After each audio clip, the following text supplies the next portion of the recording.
點心類咧就係25蚊嘅。第一輪係點咗個滑雞炸、鴨嘅炸同埋蝦餃嘅。我覺得最好嘅咧係佢好飽滿啊！喺香港呢個物價嚟講咧，25蚊有咁飽滿蝦餃食咧，我覺得係超值㗎。25蚊嘅咋都係，呢個係五香牛肚，而呢個咧係南乳豬手，份量係非常之驚人，好抵嘅份量啊！特別係呢份南乳豬手啊，大份到誇張啊！17蚊有3隻，咁呢個份量咧，我覺得係好抵㗎。炸雲吞啊，好大一隻㗎，再加上咧佢會配一個酸甜嘅汁嘅，我覺得呢個咧比較似早期嘅錦鹵汁㗎。Hello， 大家好，我係毛毛啊，我哋依家喺香港嘅元朗，今日帶大家去飲夜茶啊，係觀眾推薦俾我哋嘅，咁依家咧就出發啦 ，Go Go Go！呢度咧就係朗屏站 B 出口啊，咁我哋咧就沿住呢個方向行啦，距離呢個地鐵站係比較近嘅。咁另過嚟咧會見到一個比較特殊嘅景色啊，係有條明渠喺度嘅，而且係好大一條明渠啊！呢條明渠咧係蔓延到好遠嘅地方㗎，好遠處嗰座山啊，有時仲有飛機經過，個景幾靚嘅，好特別呢個景，我見有唔少人停喺度影相㗎。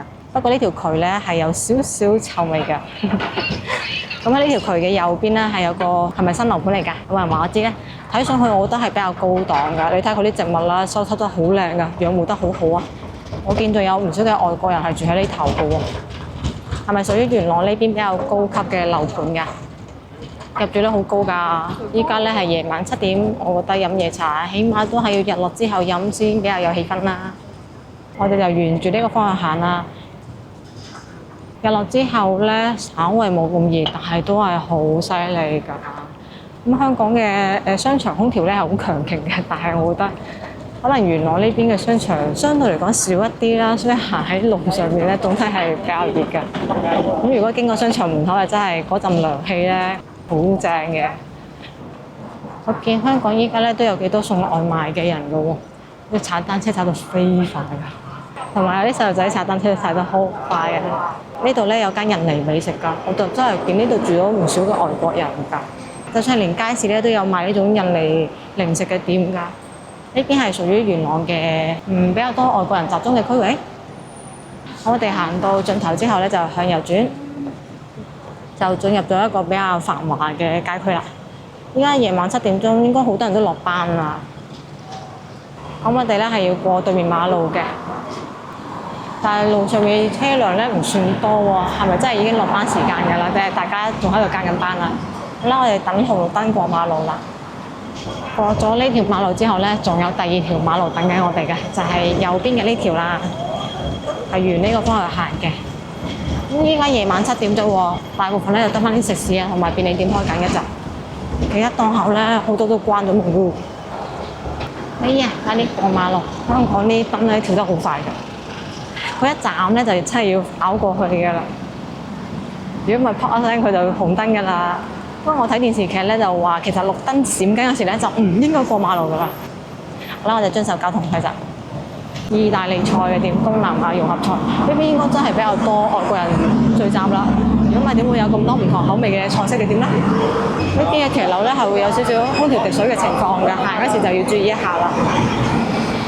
可能因為唔算好旺嘅區啊，7點鐘之後咧就咁睇係咪街上面人流唔算好多咧？行到嚟呢度，我哋向左轉，呢度會有間水果鋪嘅，基本上啲貨都賣晒㗎啦，就得翻啲人喺度執尾水咯。再行前幾步咧，就見到我哋要食嘅店啦，就係呢間東方點心啦。呢個鋪位咧應該就係做點心嘅地方，而右邊咧就係食點心嘅地方。佢由早晨嘅5點鐘開始做到下晝嘅3點鐘。下晝嘅6點鐘之後，一直會做到凌晨嘅2點鐘㗎。咁菜單咧就寫咗喺外邊啦。計價嘅方式咧係按唔同嘅隊嚟分嘅。例如包點啦，堂食嘅話咧係21蚊嘅，而粥品細嘅話就21蚊，大咧就25蚊。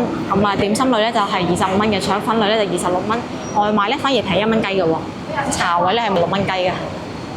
其他嘅飯堂食嘅話就30蚊嘅，呢度好過癮嘅，先選購後俾錢，選購方式咧係睇住呢一籠籠嘅貨嚟選購。當然上面咧亦都有菜單嘅，比較特色嘅咧，我覺得係有香菇雞包仔啊，仲有就係香芋鴨嘅扎啦，四寶滑雞扎啦，同埋啲鳳爪啊、燒賣啊、蠔油鮮竹卷啊，呢啲比較傳統嘅點心呢度係有㗎。比較常見嘅蝦餃啊、燒賣啊、拉腸啊，呢度亦都係有㗎。咁樣一籠籠冧晒出嚟㗎啦，揀嗰時咧係真係好吸引嘅。我見有唔少街坊就幫襯緊㗎。外賣咧就咁樣嘅，每籠嘅份量都比較大嘅，我哋又揀啲心水㗎啦。咁佢仲有其他嘢食㗎，好似啲炸物啦，種類好豐富㗎。呢個咧就餐環境啦，有風扇有空調都涼爽嘅。鋪咧就唔會話非常之大一間嘅，但係座位間距咧亦都唔密集，坐起身啦，我覺得相對嚟講喺香港裡面算比較舒服㗎啦。梗係要6碗先啦，咁我今次咧係點咗水先㗎，佢仲有好多好古老嘅茶。正第一輪係點咗個滑雞炸、鴨嘅炸同埋蝦餃嘅，即係睇份量知飽滿啦。唔單止挑選方式吸引，上到嚟嘅樣咧都好吸引㗎，每一份都好飽滿，有香味嘅。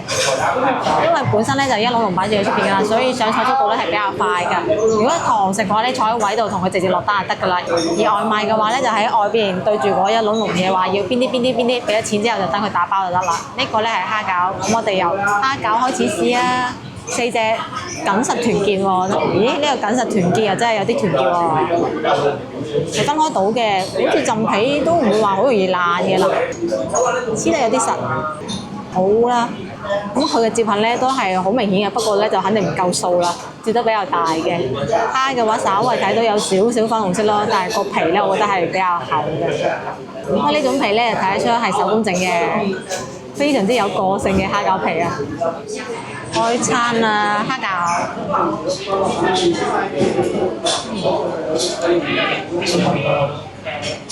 唔差，但係都唔會話非常之好嘅，因為皮咧係比較厚嘅，有口感㗎。入邊嘅蝦會有少少蒜味。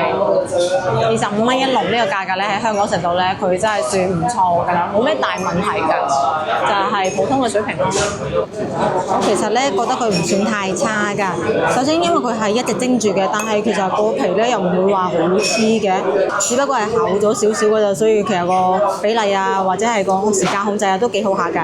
入邊嘅餡咧係好飽滿嘅，不過咧係加咗少少豬肉落去，所以食上去咧就會有其他嘅味道咯。而且佢豬肉咧個調味有啲鹹。不過25蚊喺香港食到呢個出品嘅蝦餃咧，我覺得係超值㗎啦，所以就有好多街坊嚟幫襯嘅，係有2隻蝦㗎，都有汁水㗎。你睇下佢蝦好粗啊，其實真係好飽滿嘅，不過咧就要更正一下。我食多2隻咧就發現，其實應該唔係豬肉個調味鹹得滯，而係佢個味精味重得滯，因為食完之後會頸渴嘅。佢個皮咧係有少少煙韌㗎，但我覺得最好嘅咧係佢好飽滿啊！喺香港呢個物價嚟講咧，25蚊有咁飽滿蝦餃食咧，我覺得係超值㗎。味道方面冇咩大問題嘅，喺度咁飽滿嘅蝦份上，我肯定原諒佢啦。之後要試嘅咧就係4寶滑雞扎啦，佢包得好可愛喎，同我哋喺內地食嗰啲完全唔同啊，因為佢條粟米心啊。咁我哋仔細睇睇呢個滑雞扎啊，用薄薄嘅腐皮接咗好多層嚟包住入邊嘅餡料嘅，一共咧好似係有4樣嘅，分別係雞翼啦、粟米心啦、一個浮皮同埋有個火腿㗎。一件咧亦都係非常之大嘅份量㗎，咁一份咧係有2件嘅。分開佢哋拎份出嚟睇下先。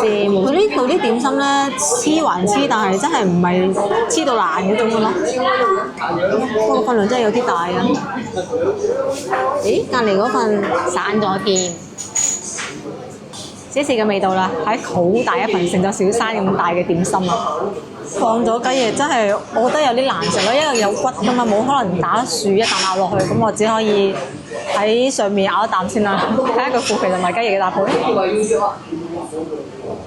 佢嘅腐皮咧係有腐皮香味嘅，不過因為蒸完拎上台之後咧會有少少時間，所以咧就導致咗佢會有少少乾啊，食起身咧就要稍微有啲牙力嚟咬開佢咯，唔係好好啊！佢呢邊醃肉咧唔知點解好中意加好多味精，即係食落去就好明顯有味精味嘅。加上佢一睇就知係冰鮮雞翼啦，實在太複雜啦，所以我決定分開試，俾你哋順便睇睇個陣容啊！呢個咧係午餐肉嚟㗎，好大嚿午餐肉啊，好新式嘅搭配啊！試一試個味道，又都係午餐肉嘅味道咯。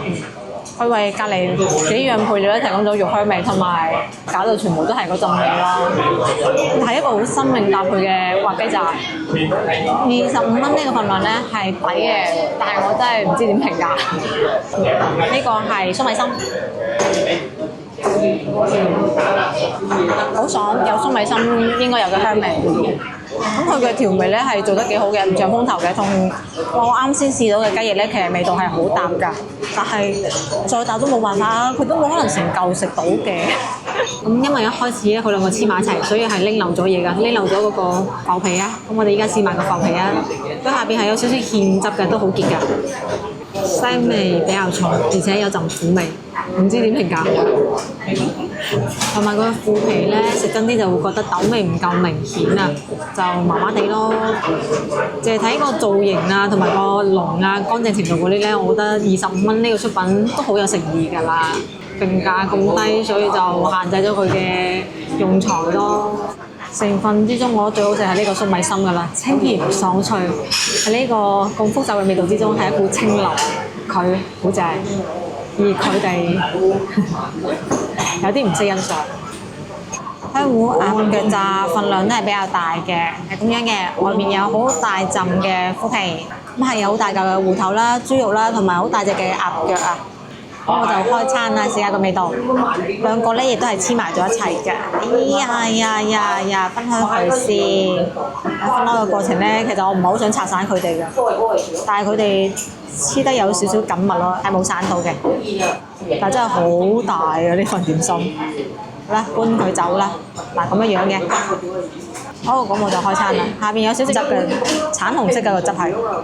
包比較緊實，所以我應該可以一啖過試到嘅。佢嘅口味咧，我哋就分開同大家介紹一下啦。首先，佢外邊浸腐皮咧係同隔離嘅滑雞仔一樣嘅，就冇咩豆香味咯，麻麻地。因為25蚊呢個價格限制咗佢用材啫，講完啦。之後咧就可以講一講佢餡料啦，係非常之豐盛嘅。首先要讚嘅咧係佢芋頭啊，好香嘅芋頭味，夠晒粉夠晒麵，口感好正，味道都好一流，好天然，我中意。佢有好大嚿嘅肉滑，真係好大嚿。香港25蚊呢個價錢食得咁大份嘅點心，仲一份咧係有2件嘅，每一件入邊咧有咁大嚿豬肉滑咧，真係好抵食。但係佢呢度嘅豬肉滑咧調味真係有啲重手咯，落好多味精啊，太明顯啦，所以就覺得我個人唔係好中意咯。亦都可能係香港呢邊啲口味比較重，我就未係好理解呢種口味啦。我個人唔中意啫。鴨腳咧都好特別嘅，用嘅係虎皮鳳爪嘅做法嚟做一隻鴨腳㗎，所以咧未食之前就已經聞咗陣虎皮鳳爪嗰陣味道㗎啦，好特別㗎。咁佢炆到好腍㗎，不過咧就有少少雪味咯。即係圍到12個半一嚿就有咁嘅肉量喎，係好震驚、好驚人㗎。芋頭外表咧，其實睇上去就普普通通㗎咋，估唔到咧食落去佢係最好食㗎，真係好粉，有好香嘅芋頭味啊！咁我見咧佢炸物就寫住17蚊堂食任選3件搭配，一共咧係有5盤炸嘢㗎。老闆啦，要個炸雲吞、春卷同埋呢個蛋嗰陣。我見好多人過嚟打包嘅，咁堂食嘅話咧係17蚊有任選3款嘅啦，剩翻最少嘅咧係呢個。要咩啊？春卷、炸雲吞，同埋呢個係芋到手咧。之後咧就畫佢有圈圈，之後我拎翻走張紙仔，咁咧就可以埋位咧，就咁樣自己拎翻嚟咯。17蚊有3隻，咁呢個份量咧，我覺得係好抵嘅。炸雲吞啊，好大一隻㗎，再加上咧佢會配一個酸甜嘅汁嘅，我覺得呢個咧比較似早期嘅錦鹵汁㗎。咁啊，仲有個喼汁嘅。我由雲吞開始試啊，呢個咧就係錦鹵雲吞嘅簡化版啦。點好嘅雲吞醬先？不過講真啦，17蚊3樣，但係每樣得1件嘅話，我食咗佢冇得食喎。幾好啊，幾好！好食嘅話唔使俾佢，唔好食就俾佢。係啦，我講錯嘢啦，有報應添。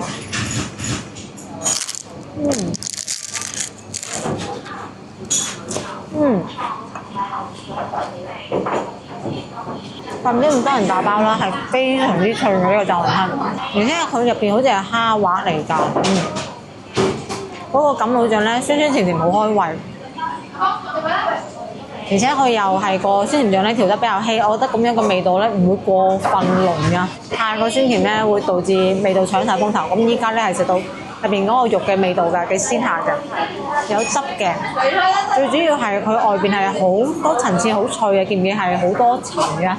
係一個好不規則嘅炸雲吞嚟㗎，係好大嚿㗎。呢份咧係好食㗎，而且要讚一讚佢，外皮咧係炸到好脆好脆㗎。咁佢用嘅油咧幾好㗎，有好香濃嘅蛋香味同埋一種好香嘅油嘅味道㗎。咁佢嘅入邊係蝦滑咁有汁，但係咧調味就重手咗少少咯。鮮係鮮嘅，係味精嘅鮮味咯。呢一點就唔係好理解。佢其實有時啲肉咧唔係好差嘅，但係佢就調味好重手咯。呢個錦鹵醬咧其實好特別㗎，佢唔單止酸甜嘅味道㗎，佢係攞少少醋嚟開呢個醬㗎。我覺得佢味道咧就比較貼近於我睇古籍記載嘅錦鹵雲吞應該有嘅調味嘅，不過我都冇食過原版啦。即係要試嘅係芋果，咁老闆娘咧都稱佢為芋果啦，都就知佢唔係好風潮㗎啦，亦都飛得比較普通嘅。不過17蚊有3件先圍到5個幾一件，你仲想點咧？試下個味道啦，個頭係好大嘅。我見好多人過嚟打包㗎喎，應該好抵食㗎。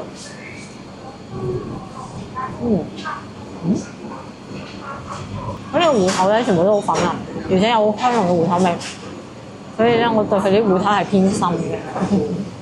不過聽聲都知啦，外邊嗰層咧係真係唔脆嘅，只有少少酥嘅口感，冇咩存在感嘅。而入邊嘅肉餡咧，口感有啲鞋，調味亦都有啲重手，味精味有啲明顯。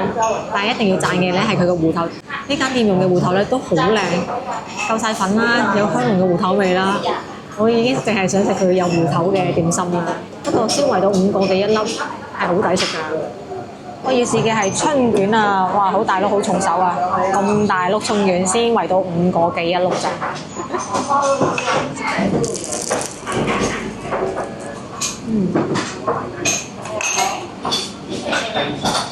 佢外邊呢層咧係好脆嘅，非常之脆，但係見到啦，好明顯嘅油漬，口感我覺得係偏油嘅。而入邊嘅餡咧就真係有啲麻麻地啦，肉係比較鞋嘅，調味方面有好明顯嘅味精味，所以就麻麻地咯。25蚊嘅咋都係，呢個係五香牛肚，而呢個咧係南乳豬手，份量係非常之驚人，好抵嘅份量啊！特別係呢份南乳豬手啊，大份到誇張啊！每一嚿都咁大嚿咁多肉嘅喎，一份咧係俾咗4件嘅。我由呢個咁抵食嘅南乳豬手開始試啊！佢顏色咧係比較鮮豔嘅，因為放咗南乳醬啊，好新鮮滾熱辣，飆緊煙嘅，睇上去都幾吸引喎。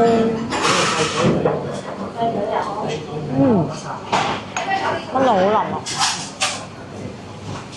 南乳味係明顯嘅。嗱，首先冇蒜味啦，冇咩奇怪嘅味道啦。當佢用南乳味咧冚晒豬應該有嘅香味，所以我唔確定呢份豬手本身有冇豬肉香味嘅。但係按口感嚟講係夠膠質嘅，好黐口啊！同埋唔單止有豬手嘅，仲有花生啊！南乳加花生真係好搭配喎，好正喎！呢個份量唔止驚喜啊，係好震驚啊！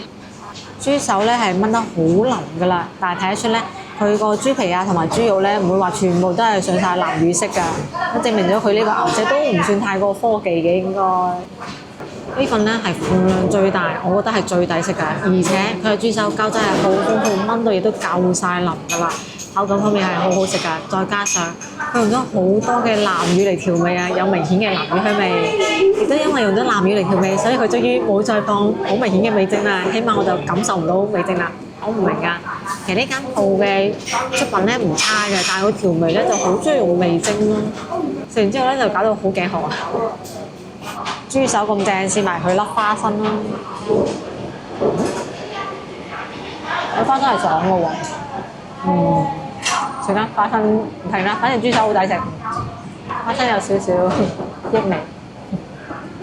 不過真係好抵啊！25蚊咁恐怖嘅份量喎，我唔會追求佢太多嘢㗎，好抵食。食嘅係一份好古早嗰陣時嘅香港茶樓應該有嘅味道咯。香港本身咧就好難追求服務嘅，特別係呢種好平民嘅餐廳啦。但係呢度唔係㗎，你揭蓋咧，佢真係會主動幫你加水㗎。如果你覺得湖水唔夠熱咧，佢亦都會肯幫你換過一壺㗎。即係要試嘅咧係五香牛肚啊，咁每塊牛肚咧都非常之大塊，同埋有厚度嘅。呢一共就5塊左右啦，咁有2塊咧係蘿蔔嚟嘅。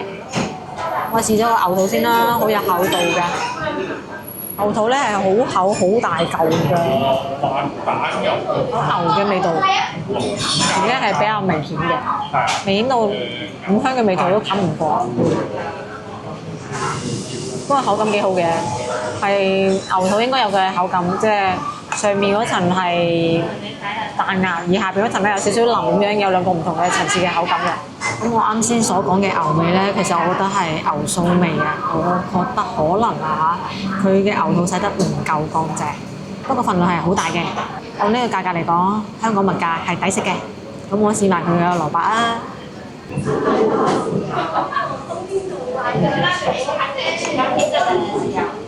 佢炆得夠晒腍，不過有少少筋，而且有好濃烈嘅嗰個牛味啊！我覺得呢個抵食，主要係抵食。飽飽就走人啦，拎上你張點心單去埋單，去前台埋單。154，可唔可以俾500蚊找㗎？可以啊。OK， 好，找咗我張500蚊。冇問題啊。我見好多地方都話唔收咁大紙啊。收啊，我哋。OK， 好，好，唔該晒。今餐一個人食咗154嘅。今次食嘅呢間東方飯店咧，我覺得佢係屬於古早茶樓啊，佢有好多懷舊點心㗎，而且個服務咧係非常之好㗎。好似隔離台啊，覺得壺茶唔好飲，佢嗱聲幫佢換咗壺㗎。咁如果要加水嘅話，喺揭開蓋咧，亦都喳臨會有人過嚟加水嘅，幾好嘅。呢種小店嚟嘅就唔係話高級飯店啊，有呢個服務真係好難得㗎啦。咁佢出品嘅點心咧有一個好致命嘅問題，就係整餡師傅個調味咧，我理解唔到啊，點解會咁中意落味精，搞到好可怕嘅味道，但係佢其他方面咧做得幾好下㗎。綜合嚟講就係咁咯。好啦，今日視頻咧就到呢一度啦。中意我視頻想食地道粵菜就關咗個頻道啊，點個 like，多啲俾朋友仔，下期見啦，拜。